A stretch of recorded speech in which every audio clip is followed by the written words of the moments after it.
మీరు తాకట్టు పెట్టిన బంగారాన్ని విడిపించి ఈ రోజు ఉన్న మార్కెట్ ధరకు కొనబడను.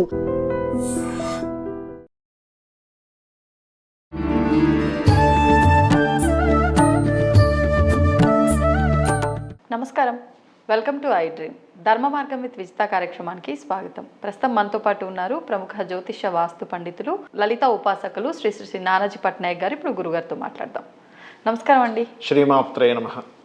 వసంత నవరాత్రులు ప్రారంభమయ్యాయి. మరి చాలా మంది ఈ 9 రోజులు కూడా నవరాత్రులు చేసుకోలేని వాళ్ళు ఆఖరి 3 రోజులు చేసుకోవచ్చా అని అడుగుతూ ఉంటారు. నిజంగా అలా చేసుకున్న 9 రోజులు నవరాత్రులు చేసిన ఫలితం ఉంటుందంటారా?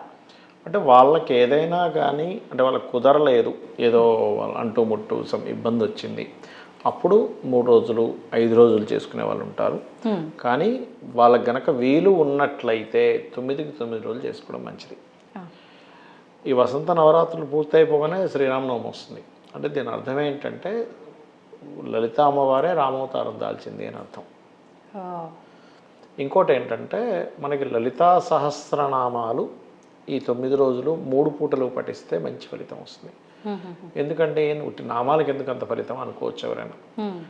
శాస్త్రంలో ఈ నామాలు ఎలా వచ్చాయి అంటే అమ్మవారిలో నుంచి 8 కిరణాలు, వసిన్యాది వాగ్దేవతలు అంటారు, తెల్లటి కిరణాలు బయటికి వచ్చి అమ్మవారి గురించి కీర్తిస్తూ చెప్పడం జరిగింది. అంటే వేదమంత్రముతో సమానము. అందుకే వీటికి లలితా సహస్ర రహస్య నామాలని పేరు. రహస్యనామము అంటే ఏదో చెవులో చెప్పుకోమనో లేకపోతే రహస్యంగా చేసుకోమనో కాదు. చూడ్డానికి నామంలా కనిపిస్తుంది, కానీ ఈ నామం వెనుకున్నటువంటి అద్భుతమైన రహస్యాలు ఉన్నాయి, అద్భుతమైన శక్తి ఉంది అని అర్థం అనమాట. సింపుల్గా ఒక నామం మీరు చేసుకుంటూ కూర్చున్నారనుకోండి, ఏదైనా ఒకటి శ్రీమాత్రే నమః ఉంది, అందులో మీకు రక్షణ శక్తి లభిస్తుంది. ఈ రక్షణ శక్తి ఎట్లా అంటే స్వయంగా ఒక పిల్లవాడి పక్కన తల్లి ఉంటే ఎంత రక్షిస్తుందో అంత రక్షిస్తుంది. మనకి ఏ నామాలకైనా మోక్షము, కొన్ని నామాలు మోక్షాన్ని ఇస్తే, కొన్ని నామాలు కామ్యాన్ని తీరుస్తే. ఈ లలితకి మాత్రం ఉన్నటువంటిది ఏమిటంటే కామ్యము మోక్షము రెండూ నెరవేరుతాయి. ఓకే, అలాగే మీరు ఇందాక అన్నట్టుగా కుదరలేదు, సరే లాస్ట్ ఆఖరి 5 రోజులు ఆఖరి 3 రోజులు చేస్తున్నాం. కుదరనప్పుడు చేసుకోవడం తప్పేం లేదు, కానీ కుదరలేదే నాకు ఇన్ని రోజులు అనేటువంటి ఒక చింతన ఉండాలి మనసులో. అయ్యో చేసుకోలేకపోయాను. అంతేగాని అమ్మ ఇదేదో ఆప్షన్ బాగుంది కదా, కుదరలేదు నాకు 3 రోజులు చేసుకుంటాను, ఆ 3 రోజులు కూడా ఏదో బాధపడుతున్నాం, ఏంట్రా బాబు చేయాలి కదా, అత్తగారు చెప్పింది, లేకపోతే యూట్యూబ్లో ఇలా చెప్పేస్తున్నారు, చేయకపోతే ఏదో నష్టం వస్తుందేమో అనే భావంతో కాదు. ఇప్పుడు ఎలా అంటే అమ్మవారు వేరు నువ్వు వేరు అనే భావన ఉండకూడదు. అమ్మవారే నువ్వు, నువ్వే అమ్మవారు అనే భావనలో ఉండాలి.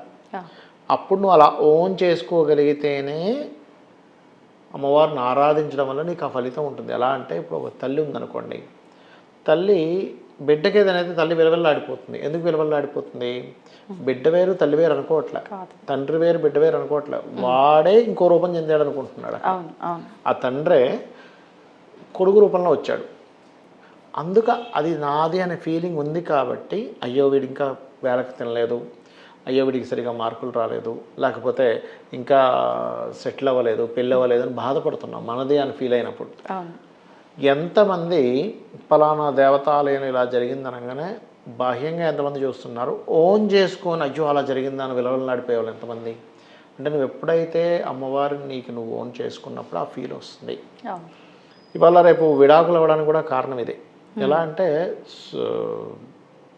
భార్యని తన భార్య అనుకోవట్లే, ఏదో సంపాదించి పెడుతుంది, ఏదో ఇంట్లో ఉంది, ఏదో వంట చేసి పెడుతుంది, అంతేగాని తన అనే ఫీలింగే వచ్చి ఎప్పుడైతే వస్తుందో అది దేవత రూపంలో, దేవతా సంబంధించిన విషయంలో అనుకోండి, ఒక రిలేషన్ విషయంలో అనుకోండి, ఒక మంత్రం సిద్ధించడానికి అనుకోండి, ఇవన్నీ కూడా చక్కగా ఆ సిద్ధి అనేటువంటిది అప్పుడే జరుగుతుంది.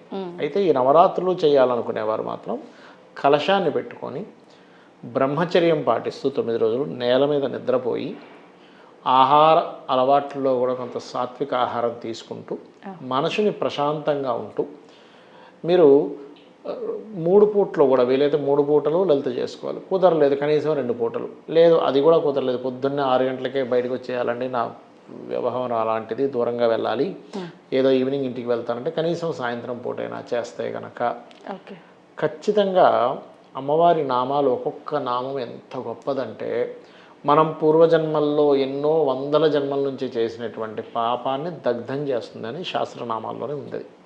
లలిత సహస్రనామాల్లో. మరి ఇప్పుడు 5 రోజులు 3 రోజులు చేయాల్సిన వాళ్ళు కూడా ఇదే విధానం ఇదే విధానం చేయొచ్చు. కలశం పెట్టడం, కలశం పెట్టచ్చు. కలశం పెట్టలేమండి, కొంతమందికి ఆనవాయితీ ఉండదు. అవును. అయితే నేనేమంటానంటే దేవతా సంబంధించిన విషయంలో ఆనవాయితీలు ఉండడం లేకపోవడం కొంతమంది పాటిస్తారు, కానీ చేయడం వల్ల నష్టమే ఉండదు అంటా నేను. ఇప్పుడు ఎలా అంటే లక్ష్మీదేవి ధనానికి కారకురాలు. ఏమండి మా ఇంట్లో ఎవరు డబ్బులు తీసుకోలేదు, నేను తీసుకుని ఎవరైనా ఆగిపోతాడా? మాకు ఆనవాయితీ లేదండి, డబ్బులు తీసుకోవడం, శాలరీలు తీసుకోమేమంటాడు ఎవడైనా? కావాలిగా ఆవిడికి. ఒక్క కాదు వద్దు అనకుండా తీసుకునేది డబ్బులే. ఆ డబ్బుకి ఎవరు అధిపతి? అమ్మవారేగా మరి. అవును. కాబట్టి ఏంటంటే నన్ను అడిగితే ఏ దేవతామూర్తి అయినా సరే నువ్వు నిష్టగా భక్తిగా శ్రద్ధగా చేసినప్పుడు నీకు ఆ దేవత నుంచి వచ్చేటువంటి అనుగ్రహం కానివ్వండి ఇది చాలా పర్ఫెక్ట్గా వస్తుంది. అది ఎప్పుడు జరుగుతుంది? నువ్వు ఒక సిస్టమేటిక్గా చేసినప్పుడు జరుగుతుంది. అలానే కలశం పెట్టనంత మాత్రం చేత నీకు తక్కువ ఉంటుంది అనుగ్రహం, పెడితేనే ఎక్కువ ఉంటుందని కాదు. నువ్వు ఒక దీనికి స్థిరపడి ఉంటావు. నేను ఒక కలశం పెట్టాను, నేను నిష్టగా ఉండాలి, నా మనసు ప్రశాంతంగా ఉంచుకోవాలి, నా వాక్కుని నేను వాక్ ఏది పడితే అది మాట్లాడకూడదు, ఏది పడితే తినకూడదు అనేటువంటిది ఒక నిర్దిష్టంగా నువ్వు కొన్ని పెట్టుకుంటావు సెటిల్గా. అందుకని ఇవన్నీ ఉన్నాయి. మనం దీక్ష తీసుకున్నప్పుడు కూడా మనం ఒక డ్రెస్ వేసుకుంటాం, ఒక మాల ధరిస్తాం. ఇవన్నీ ఎందుకంటే నేను దీంట్లో ఉన్నాను కాబట్టి నేను ఇలా ఉండాలనేటువంటి ఒక అర్థం అవ్వడానికి మనకి. అలాగే లలితా సహస్రనామాలకి భాష్యం రాసినటువంటి వ్యక్తి భాస్కర రాయల వారు. ఆ భాస్కర రాయల వారు అమ్మవారి వచ్చి అడుగుతున్నారు అతన్ని, భాస్కర నువ్వు నా నామాలకి భాష్యం రాయమని. అంటే అమ్మ నేను రుణగ్రస్తుడు భాష్యం రాయకూడదు అంటాడు. వెంటనే రుణం మొత్తం తెచ్చేసి నేను తీర్చేసాను ఇప్పుడు రాయి అంటుంది. అంత గొప్ప వ్యక్తి ఆయన. అతను ఒకసారి ఒక ఊరికి వెళ్ళినప్పుడు ఒక దంపతులు అడుగుతారు, ఏమండి మాకు మగపిల్లడు పుడతాడా ఆడపిల్ల పుడుతుందా అంటే అతను ఏం చెప్తాడంటే మగపిల్లడు పుడతాడండి అని వెళ్ళిపోతాడు. వీళ్ళు ఉన్నోళ్ళు ఉండగా తర్వాత నెలలో ఎప్పుడో వాళ్ళ శిష్యుడు వస్తాడు అదే ఊరికి. శిష్యుడు అడిగితే ఏం చెప్తాడో చూద్దాం, శిష్యుని అడుగుతారు. ఆడపిల్ల పుడుతుందని చెప్తాడు శిష్యుడు. వెంటనే వీళ్ళు అడుగుతారు, అదేంటి మీ గురువుగారు మగపిల్లడు పుడతారని చెప్పి మీరు ఆడపిల్ల? అయ్యయ్యో మా గురువుగారు చెప్పాక కూడా నన్ను అడిగారా, అయితే మీకు నపుంసకుడు పుడతాడని చెప్పించి వెళ్ళిపోతాడు. మళ్ళా భాస్కర రాయల వారు ఆ ఊరికి వస్తారు. వచ్చినప్పుడు స్వామి ఇలా మాకు తప్పైపోయింది, మీరు చెప్పాక కూడా మళ్ళీ ఇంకోటి ఏదో అనుమానంతో అడిగాము, ఏం బాధపడకండి, నేను మళ్ళీ నా తపశ్శక్తిని ధారపోసి మీకు పుట్టినటువంటి సంతానము పురుషుడయ్యేలా నేను చేస్తాను అని ఒక నదీ ప్రవాహం దగ్గరికి వెళ్ళి అక్కడ కూర్చొని రోజు జపం చేస్తూ ఉంటాడు. అది మార్పు చెందాలని రోజు వెళ్ళడం, మళ్ళీ అక్కడి నుంచి కుటీరానికి రావడం చేస్తూ ఉంటే శిష్యుడు ఒకరోజు అంటాడు అతనితో, స్వామి మనం అటు ఇటు తిరగడం ఎందుకు, అదేదో కుటీరం అక్కడే కట్టేసుకుందాం నది దగ్గర, మనం కట్టుకోవడం ఎందుకు, నది నుండి తిరిగి రమ్మంటానంటాడు అని సూర్యభగవాను పిలుస్తాడు. సూర్యుడు భయపడతాడు భాస్కర రాయల వారికి, గజగజ వణిపోతుంటాడు సూర్యుడు వచ్చి.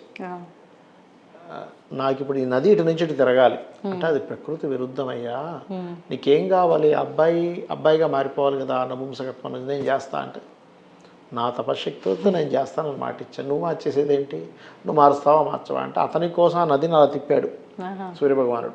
దాని తర్వాత మళ్ళీ ఆయన పని అయిపోయాక మళ్ళీ యథావిధిగా వెళ్ళిపోయింది. అంటే ఒక అమ్మవారి యొక్క ఉపాసకుడికి ఎంత శక్తి ఉంటుంది అని చెప్పడం అక్కడ. అదే భాస్కర రాయల వారు ఈ లలితా సహస్రనామాల్లో చతుషష్ఠి యోగిని ఘనసేవిత అనే నామం ఒకటి ఉంటుంది. చతుషష్ఠి కోటి యోగిని ఘనసేవిత, చతుషష్ఠి అంటే 64 కోట్ల యోగిని దేవతల చేత సేవింపబడుతుంది అమ్మవారు అని.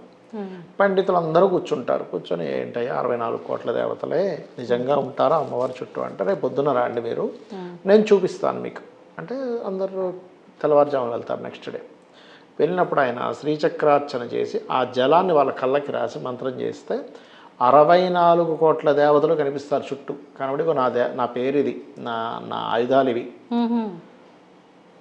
ఆ వస్త్రాల వాళ్ళ కళ్ళు తిరుగుతాయి. అంటే ఏంటంటే అమ్మవారి యొక్క ఆరాధన కనుక చెయ్యగలిగితే అంత శక్తి ఉంటుంది వ్యక్తికి. కాబట్టి ఈ 9 రోజులు చేసుకోగలిగితే ఇంక అదృష్టం. ఇక్కడ ఏంటంటే మనం అనుకుంటాం నేను 9 రోజులు చేస్తాను, లేకపోతే ఎగ్గొట్టేసి 3 రోజులు చేస్తాను, లేకపోతే 5 రోజులు చేస్తాను. కాదు, మీకు యోగం అంతే ఉంది. యోగం 3 రోజులు చేసి యోగమే ఉంది ఇప్పుడు వరకు. ఈ 3 రోజులు చేయడం వల్ల రేపు పొద్దున ఇంకొంచెం ఎక్కువ రోజులు చేసి యోగం వస్తుంది. ఇది మనం అర్థం చేసుకోవాలి. అమ్మవారిని వేడుకోగలగాలి. ఏదైనా ఒక పూజ చేసేటప్పుడు ఇప్పుడు మనకు కుదరలేదు 5 రోజులు 3 రోజులు చేస్తున్నాం, ముందు రోజు అమ్మవారికి చెప్పుకోగలగాలి. అమ్మ నేను రేపు పొద్దున్నే కలశం పెడుతున్నాను, నేను ఈ పూజ చేస్తున్నాను, నేను భక్తి శ్రద్ధలతో పూజ చేసే అనుగ్రహాన్ని నాకు ఇవ్వు. మీరు పూజ గదిలో కూడా రెగ్యులర్ పూజ చేసుకుంటారు కదా, కూర్చొని అమ్మవారిని అడగాలి ఫస్ట్ మీరు. ఈశ్వరానుగ్రహం, ఈశ్వర అభిషేకం అయితే ఈశ్వరాభిషేకం, విష్ణు అయితే విష్ణు, అమ్మవారు అయితే అమ్మవారు.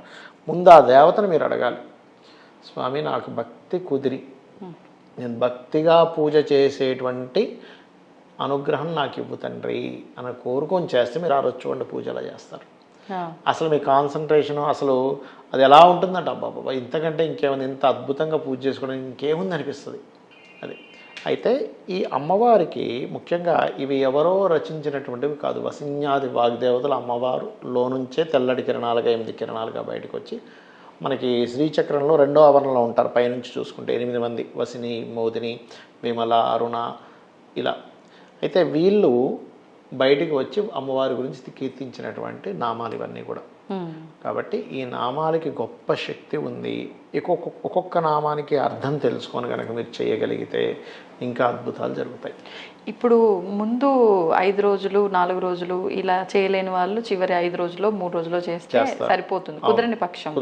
ఒకవేళ ప్రారంభించిన తర్వాత 3 రోజుల తర్వాత 4 రోజుల తర్వాత ఆటంకం వచ్చింది అనుకోండి, అనుకోకుండా కావాలని, మరి అది పూర్తి అయినట్టేనా నవరాత్రుల పూజా విధానం? ఇప్పుడు మీకు ఆటంకం వస్తే మీరు ఏం చేయలేరు కదమ్మా.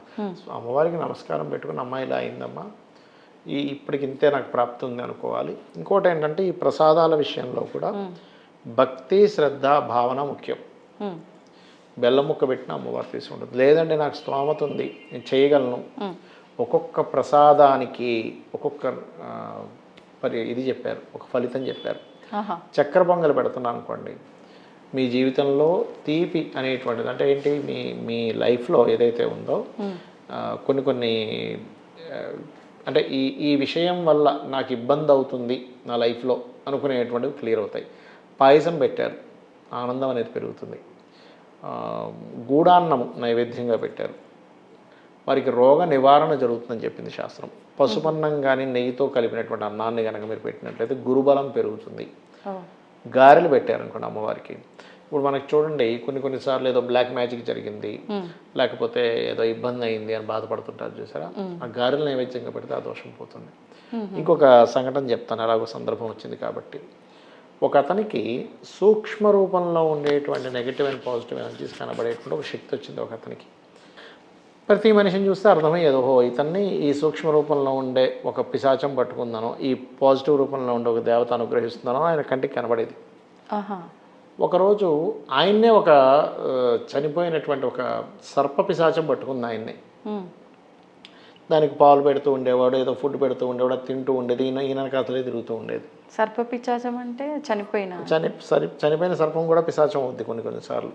సర్వ పిశాచ యోగం అని ఉంటుంది జన్మజాతకంలో. అప్పుడు వాళ్ళకి ఎక్కువగా స్వప్నంలో సర్పాలు రావడం, ప్రతిదీ సర్పం కనబడడం, విపరీతమైన కోపం రావడం, పగబట్టినట్టే వేరే వాళ్ళు వీడిని మాటిమాటికి ఇబ్బంది పెట్టడం, ఇలాంటివన్నీ జరుగుతూ ఉంటాయి. అయితే ఆ పిశాచం పట్టుకుందని ఈయనకి ఎట్లా వదిలించుకోవాలో అర్థం కాక ఒక లలిత ఉపాసకుడిని వెళ్ళి సంప్రదిస్తాడు. ఈయన సంప్రదించి, స్వామి నా పరిస్థితి ఇది అంటే ఒక నామం ఇస్తాడు ఆయనకి. ఈ నామం చేసుకొని క్లియర్ అయిపోయి ఆ ఒక్క నామాన్ని పెట్టుకొని ఈయన కుంకుమ వేస్తూ అమ్మవారి పాదాల దగ్గర చేసినప్పుడు ఏమవుతుంది అంటే, అమ్మవారి యొక్క పటం నుంచి ఒక తెల్లటి కిరణం లాగొచ్చి ఆ పిశాచాన్ని దగ్ధం చేయడం ఈయన కంటికి కనబడుతుంది. అంటే ఒక్క నామానికే నీకు పిశాచాన్ని దగ్ధం చేసేంత ఇది ఉంది, మీ పూర్వజన్మ కర్మల్ని దగ్ధం చేసేంత శక్తి ఉందంటే ఒక్కసారి రోజు మీరు కనుక లలిత చేసుకుంటే మీ జీవితం ఎలా ఉంటుంది అనేది ఒక్కసారి ఆలోచించండి. అవును, అద్భుతాలు ఇంకా. ధన్యవాదాలండి. శ్రీమాత్రే నమః. And for more